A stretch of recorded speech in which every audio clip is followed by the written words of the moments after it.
Assalamu alaikum. This is Nabila Malik with another episode of Gender Talks, the UN Women podcast. Before I start today's program, I would take a minute to thank all the viewers who have been sending us messages of appreciation, but more importantly, the comments that help us tailor our programs to meet the needs of the community. So please continue with the engagement, as that is the whole purpose of this podcast. Today, I have a very special episode. Today, we will be talking about a joint UN program that is being implemented by 3 key agencies of the United Nations in collaboration with each other. The program is Rule of Law, Access to Justice, and the collaborating agencies are UNDP, UNODC, and UN Women. Now, what is it that we are trying to do? As you know, at the UN, we dream of a world where there is equality and justice. And today we will ask our guest how, through this program, we are getting closer to that goal. First of all, let me introduce my guest to you. We have with us Samuel Riz, the head of the UNDP. Thank you very much, sir, for being here today. Toles Wester, who has recently come to Pakistan, and he has come as head of UNODC. Afternoon. Welcome to Pakistan. Thank you. And we have the UN Women country representative who's heading the UN Women Pakistan office these days, Louise Nyland. Louise has also very recently come to Pakistan, but compared to Joel's, she's now an old story. All these guests are very experienced in their field. They have traveled and worked in different countries and have years and years of experience. We are very lucky to have them in Pakistan to help us come closer to our dreams. So welcome once again, and thank you for taking the time out. So I think I'll start with you, with the permission of the gentleman. Louise, I'll start with you. And if you can briefly tell our viewers, what is the Rule of Law program, Access to Justice program, trying to achieve? What is the objective? Thank you so much for that question. And I'm so excited to be here today and talk about this important program focused on rule of law and access to justice for women in Pakistan. This is such an important area for the United Nations. And I think it's so important that this is a program that we work collaboratively with sister agencies, UNDP and UNODC, and I'm from UN Women. So I'm very pleased to be here with my fellow representatives. So I think we're here and we're able to all leverage our different agencies' expertise to really come together in this very comprehensive program. And this program could be kind of summarized in 3 broad components. The first being access to justice for women. The second being creating trust in the formal justice system. So really focusing on that trust building aspect of the work. And third, to really focusing on strengthening institutions with policy reform, capacity building, and technical assistance for delivery of justice. The UN Women is the entity for gender equality and the UN system. So we also have a role to work on the coordination, but also being that a center of technical expertise, working on delivering and providing that so that we ensure that we have the program focuses on the gender responsive law reform and reaching out at the community level. One thing that I wanted to mention that I think is really important in this program is that it has a strong focus on the leaving no one behind principle, which is a key aspect of the Agenda 2030.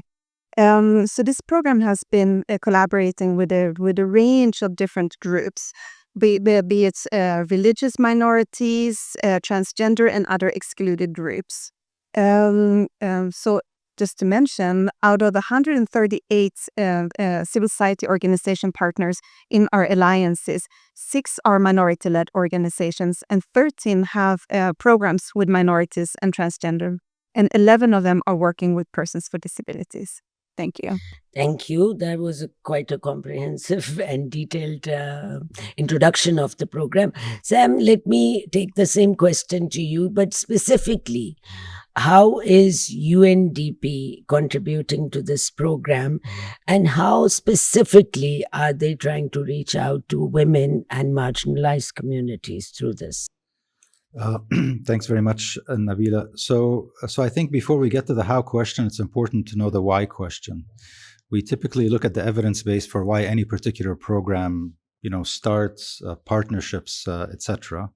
And that, I think, is often gives us this opportunity to, first of all, place Pakistan within the global frame. Where is everybody else on rule of law, justice, etc.? And then what are some of the specific numbers for Pakistan? All of this, once you get the why question right, then you actually get to the how question. The why question is pretty clear, and the numbers aren't very flattering. These are Pakistan's numbers on Global Rule of Law Index 2024, 129th out of 142 countries. Human Development Index 2023-2024, Pakistan dips from 161 to 164 out of 193 countries. Pakistan on the Global Gender Parity Index, 145 out of 146. Pakistan ranked 135th out of 166 countries in 2022 on Gender the Inequality Index. Women's engagement in the labor force, 20%, even though they're half the population. So the global picture for Pakistan isn't great. Then you look at sort of the micro picture, which is actually the rationale for a project here, working with judges, lawyers, prosecutors, prisons, etc. None of the female gender numbers among judges or lawyers pass 20%. And that, I think, is critical. Then you look at the caseloads, huge caseloads that take quite a long time to actually process large numbers of people in prisons. That's why a program like this is actually quite important. And I think, like Louise mentioned, the multidimensional nature of this program not only plays into why we are doing it here and the kinds of partnerships locally, whether it's with the courts, the police, prisons, etc., but also because it addresses particular gaps that exist.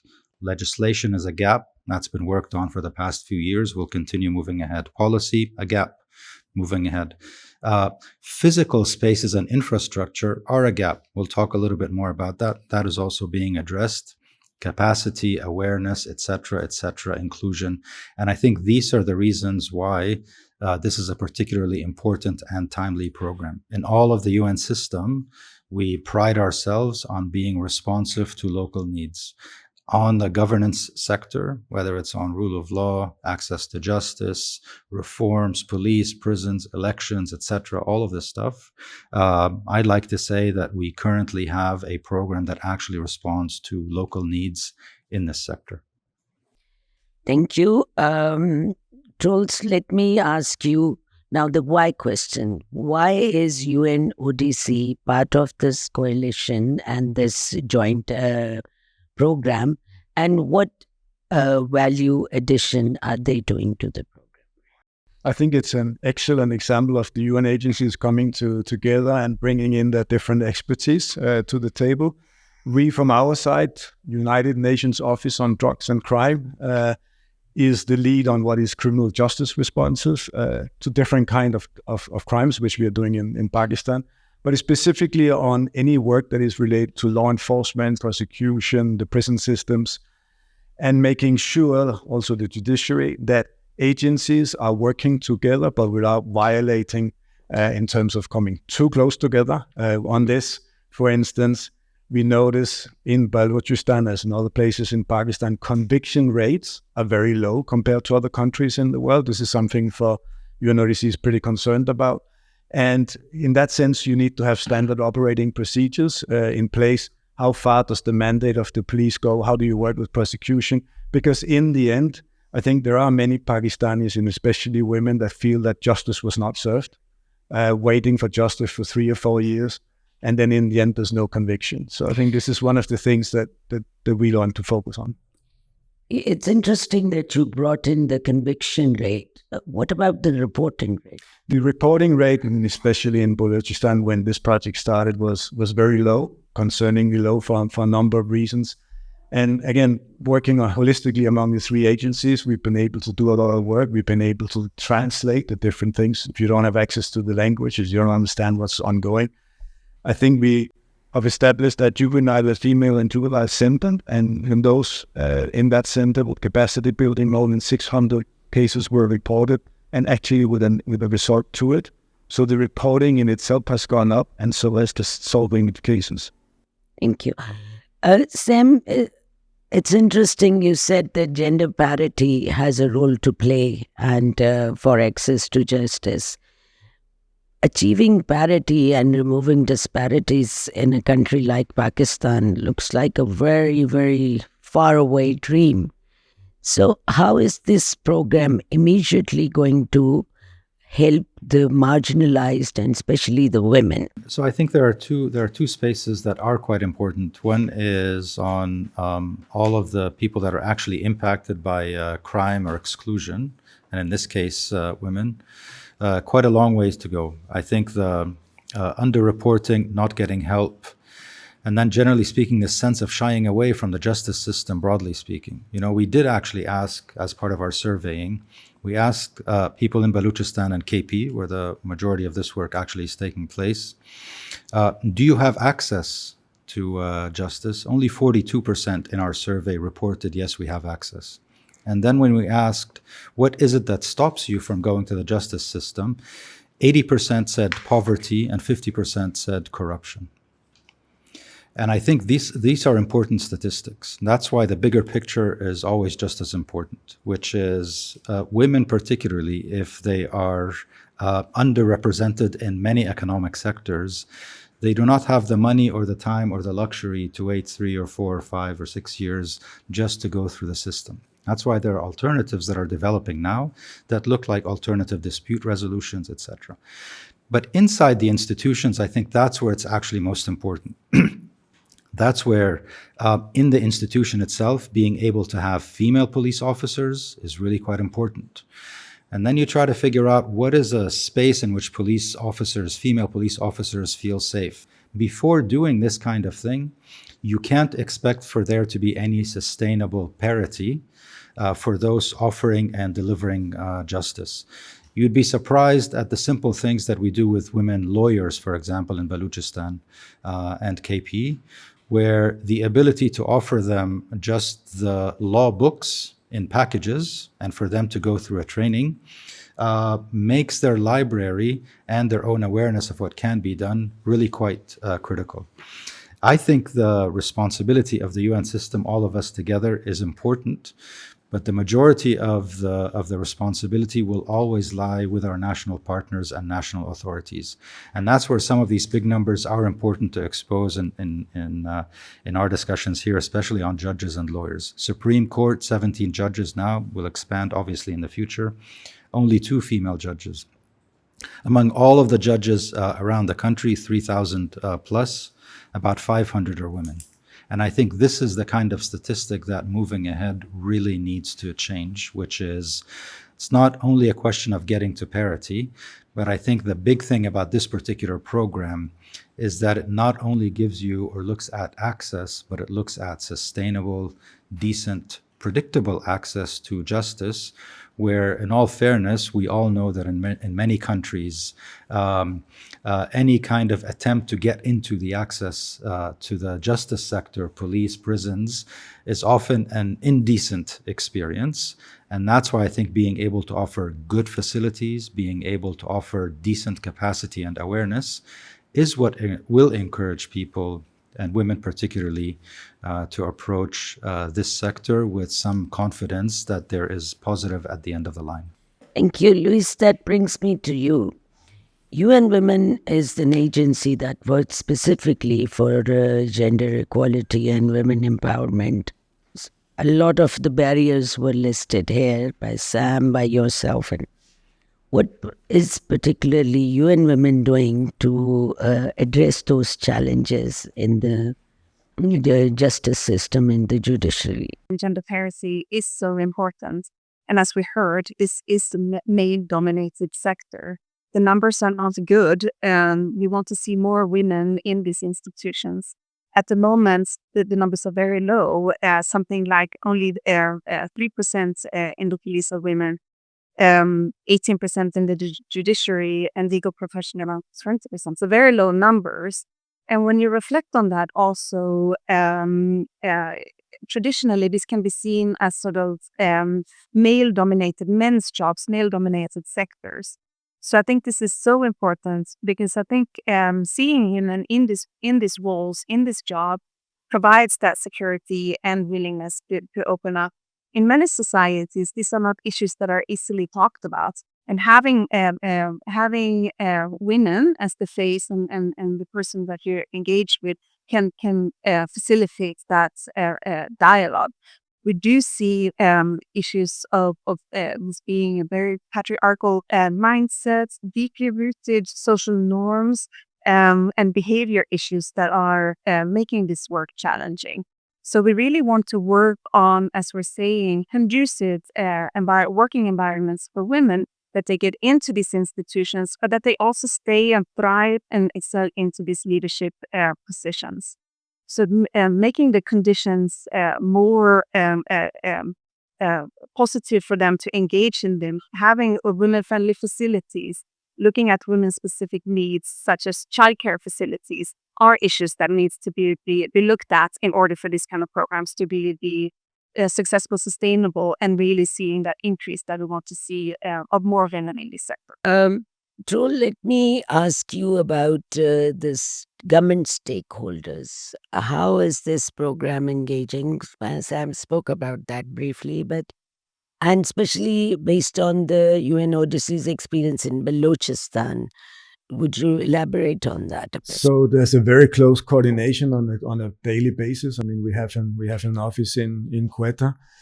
We also know that the local government has put aside resources towards this program. The other side of it, a project can never do anything if there's no sustainability and input funding coming from the receiving end. But there's a promise on that as well. We're very happy to see.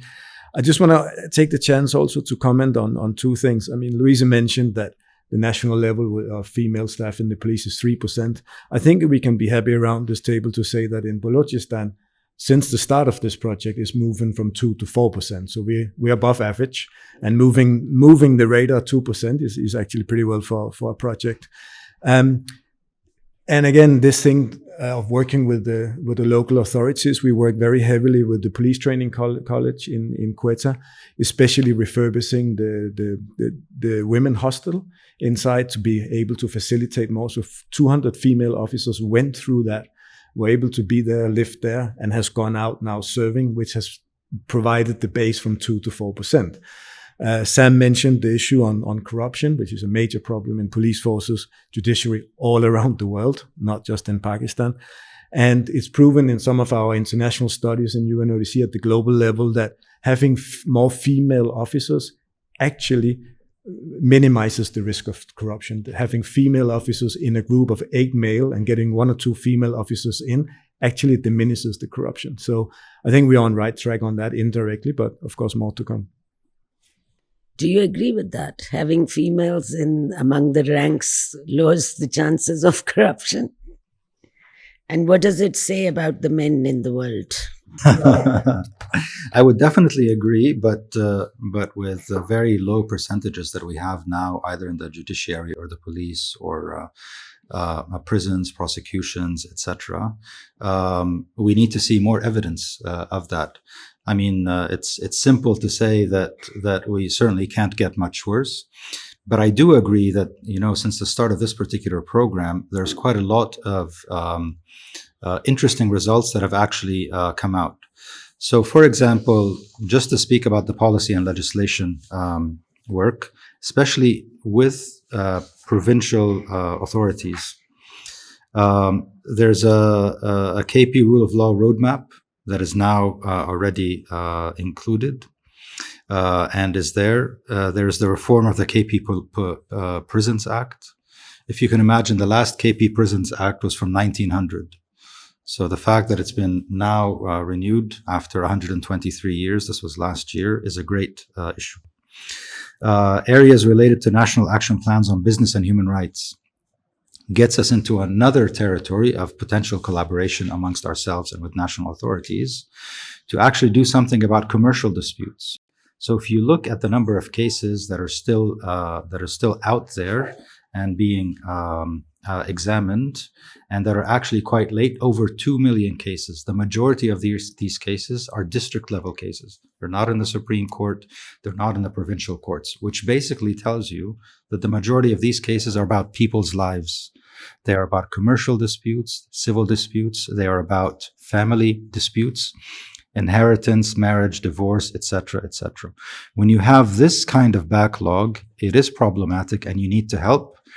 And one of the other ways that this particular program has actually helped is this introduction of virtual courts. We have 72 of them now that are actually existing in KP, and the sky is the limit as to how much you can actually do. If you're looking at women who don't have money or time to be able to sit and wait for a lawyer or 5 years worth of litigation, and they can access the particular case from an alternate location. They don't have to physically be there. And then there are 75 points in prisons where they can actually access from the prisons. And this is a particularly important area where innovation introduction, thanks to this particular collaboration with EU support, has actually been fruitful. So for all of the dismal numbers and data that we actually have, we have a lot of enlightened partners who actually see that the best way forward is to find innovative solutions in the justice and rule of law sector. This digitalization of the system sounds very interesting. Could you just tell us a little more from a layperson's point of view? If suppose I cannot get to a court or do any, how do I approach this? How do I get access to digitalized or the virtual courts? So this is exactly what this project does and why we talk about awareness among people. So it is important that there are, 30 or 40,000 people that are part of awareness building. These days it's tedious to talk about awareness building and development programming, etc. But if you don't actually know that you have access to a virtual court, your lawyer doesn't know, the judge doesn't know, then you're in the dark. But in KP province, most people now know. They know that this is an option that they should pursue. And this is why we talk about awareness, we talk about capacity, we talk about the introduction of innovative tech-oriented solutions. And the justice sector, for all of the ills that it has, now has this opportunity to expand. Next up has to be Balochistan, next up has to be Sindh and Punjab.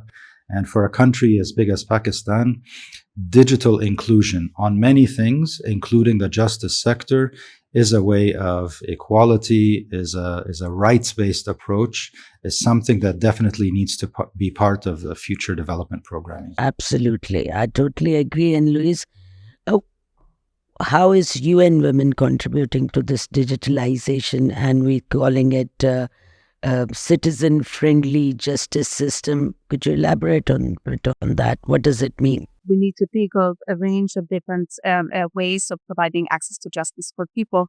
But I think still raising the awareness, getting the word out there is critical, especially in the remote areas and to people who are not so familiar with this. So I think a way that this program really has been working also with the communities and working with different types of civil society forums. So we have established these Ending Violence Against Women alliances that are the community groups. They're in all the 12 program districts, and they are working closely with the communities and people to get the word out, to be that channel connecting information to people and facilitating the easier access to resources and where to go for women. So I think that's in addition to, I think that's why this program is so important. You cannot just work on it needs to be on both sides. You need to work with the duty bearers, the institutions, but you also need to work and build that trust with the women and the population to really approach and seek these services. Absolutely. I was just thinking about myself, and I would still think twice before deciding to go to a police station. And I'm talking about somebody who is working for the UN and has all the exposure that's needed. But a long way to go is what I probably mean to say.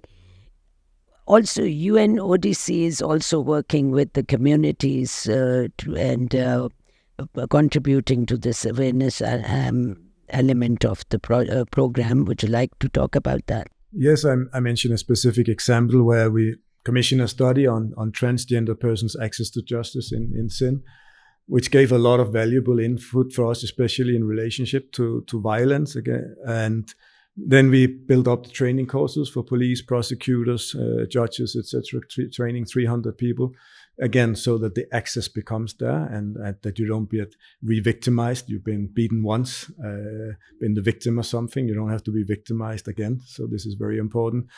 I think actually also the program and outside of the program, we also have changed a little bit within the UNODC. So I think that's equally important. My first act in the office was actually on day 2 to putting together and the first ever, and launch it, the first ever gender and equality strategy for UNODC in Pakistan, which we've never had before. So we definitely also have some homework to do ourselves.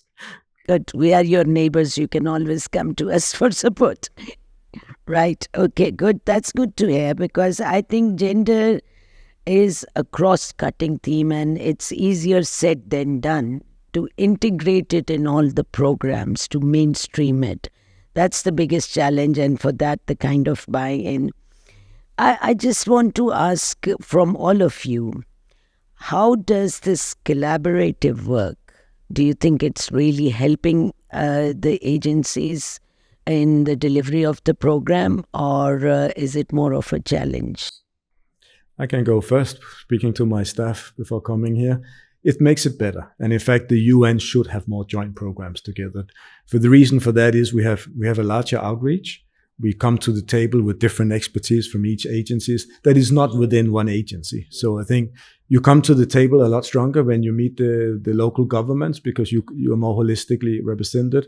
There is also some cost-saving measures that we can benefit from, all of us. And I think it's right sizing. If you are 4, 5, 6 agencies, yes, you run into it being very complicated. But if it is 2 or 3 agencies, it's beneficial. Yeah. Okay. Sam, do you agree? Oh, I definitely agree. I mean, the nature of this particular program is that, first of all, it has something for everyone. So there are spaces with each agency that is specialized in one thing, actually does it well, and we do it well separately. And that, I think, is okay. And then there are common components. So I like that joint programs are joint for a particular reason, and not just because it saves money in some cases or you're forced to do it. Any forcing of jointness, I think, becomes a little bit more of a duty rather than an organic partnership to actually help people. Now, you ask some of the recipients of any of these trainings or support or awareness or capacity, or if somebody goes to a nicer police station, does it really matter to them who did it, whether it's the UN or someone else? Probably not. And I think that's what's important to keep in mind, that for all of the coordination and collaboration that is required, the end user doesn't really care so much as long as they have predictable, decent, sustainable access to a service. And in this case, it's delivering justice. Luis, your thoughts on it? No, I fully agree. I do think the joint programs, everyone coming together, bringing their expertise to the table is the way to go. It's also a way to avoid, as we have seen in the past, oftentimes duplication, similar programs being implemented in the same areas, taking a lot of time and from partners overlapping and not using the resources in the most prudent ways. So I think we also hear from government partners that it's easier for them. It's more convenient to coordinate with the UN system in a joint program than having multiple partnerships. So I think there's a lot to gain from coming together in this kind of joint program. I totally agree. So I believe this is this program is for 5 years, and we are now in the 4th year of the program. So I'll again ask all of you, what are the key achievements so far, or have we able to get any concrete results out of the program? I actually think we mentioned.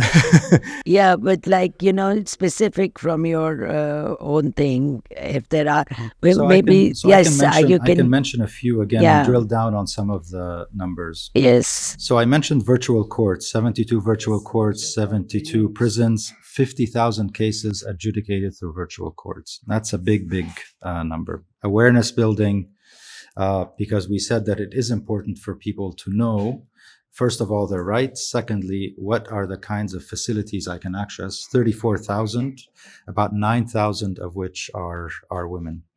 The policy legal documents, 23 of these. In this country that is sort of full of policy legislation, often it exists but is not working or that requires some kind of innovation, 23 on these. And secondly, especially on policy and legislation, is that there's no turning back. That a lot of these advances do not get renegotiated in the future in a way that undermines the rights of women, transgender, and others. And I think that's really quite important. Yeah, the policy reforms that are important. Luis, do you have anything to add, or it's been covered properly? I just wanted to, because since I've been here, one thing that I've heard a lot and reflecting on is that Pakistan has a good constitution, good, solid legal frameworks, but the issue really is around implementation and the implementation gap. So I think having programs like this that really helps and builds the capacity in order to really implement what we have is often not an issue of having the legal frameworks, but it's also the capacity to really put them to use.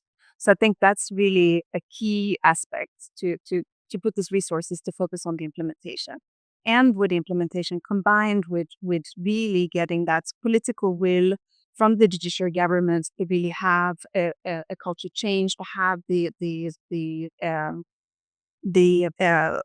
political will to have a rule of law based society. So these factors, I think having a program like that will help those key challenges.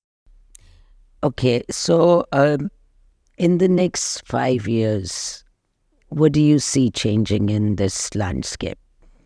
Other than what you have said, I know what the program is doing, but where are things going in Pakistan? No, I mean, I started with some basic numbers around Pakistan and where it is in sort of the world of sustainable development goals, global indices, etc. And I believe for any development practitioner here, whether you are inside the government, outside the government, a development partner, civil society, an academy, federal judicial academy, a Supreme Court, generally speaking, everyone should be cautious and concerned about the future. And we hear a lot of people talk about population, climate change, stunting, political transition, security, all of these things. All of these become a multidimensional crisis in the making. And it is important to look at justice and delivery of justice from a comprehensive perspective. So for us, for example, one of the things that hopefully does not become reversed, but is a trend towards the future, is how to use other programming means that we actually have here. The 2022 flood displaced a lot of people, lots of loss and damage. Turns out many women actually did not have or actually lost their national ID cards. Out of that program, with nothing to do particularly with rule of law and access to justice, 90,000 women before the 2024 election got ID cards. This is an issue of legal identity. When you have an ID card, you can actually get to the police station or you can vote, etc. And that's what I think is important, being able to look at the development issues in Pakistan from a holistic problem. Covering justice and rule of law, etc., is one critical component. Gender support is one critical component. Poverty is another area where it is quite important. And that is what I would see for the next 5 years. Curiously enough, the next 5 years are leading to the maturation of the 2030 agenda. Pakistan currently is only on track to meet 35 out of 169 targets. Our ambition here, collectively as the UN system, is to be able to move ahead on these goals. Absolutely, Sam. The thing is, moving ahead, and Sam has been giving a lot of numbers to us. How is UN Women supporting the government with the data-related issues? Because one of the major issues with measuring our progress even is the lack of availability of the data. So in this program, through this program, is UN Women or other agencies giving any attention to the data collection and having gender disaggregated data available? Definitely, the issue of data is critical for any kind of program. We need to have the solid evidence in order to take stock of where we start and where we're going, and really measuring the results. So having that systems and databases in place to streamline the data collection and having that ideally as much disaggregation as possible is critical for this program and for every program. I think this is, and I can see an interest in gathering this kind of data, and it's very important that this is a part of this program. Tell me, how is UN ODC also basically drugs and crimes and the whole judiciary system works? The studies that you have are conducting or you're using in this program, do we have a gender disaggregated data? So what does it tell you about the women involvement in the whole? Actually, we do. No, we do. We do. All UNODC training courses has that as part of the pre and post evaluation, and who is attending. We have that for the last 5 years, and we are looking at it regularly. We're having evaluations using the data, etc. But I mean, we are normally working with the uniformed all around the world, and this is again where women are normally underrepresented, but not in all aspects, all aspects, and we are working to increase the data, but it's not all about that. We're also making pre and post exams. And seeing what's the level of the people in the room. It's not just about how many numbers are there. And we are learning that, of course, the women are equally as good as the men. So we are taking a look at that. You asked my two colleagues about where we see the future. Yes. I'm in no position after exactly 1 week to say that in Pakistan. I'm no expert. One thing, however, that Pakistan has in common with other countries in the region and beyond is that organized crime groups are changing their drugs. So Pakistan has been having heroin now for decades and know what heroin is. But now with the new synthetic drugs that are coming around the world, this is a real risk for Pakistan. Speaking of data, we have looked at the data to support this. And yes, it is a risk. And if you're looking at overdoses around the world on these synthetic drugs, it's very scary. I think the US is more than 60,000 overdoses a year. I don't have the figure for Pakistan, but it's concerning. And what is concerning is that the synthetic drugs is often used by people who are in school, in university, or well functioning in a job. So the target audience of the drug type is different and concerning. True. I think we are down to our last few minutes. So I will use this time to ask each one of you, if you have any messages, or what messages would you like to leave for our viewers? We are implementing a transformative program, but what message do you have for the viewers, especially the youth? Yeah, thank you so much. And I would like to end on a positive note and draw our attention to that 30 years ago, the world came together in Beijing for the Fourth World Conference on Women, where the Beijing Platform for Action were adopted. This still today, 30 years later, remains the world's most widely endorsed and visionary agenda for women's rights and gender equality. So even though a lot has been done, the platform still remains extremely relevant, and it is unfinished business. We have still so much work to be done.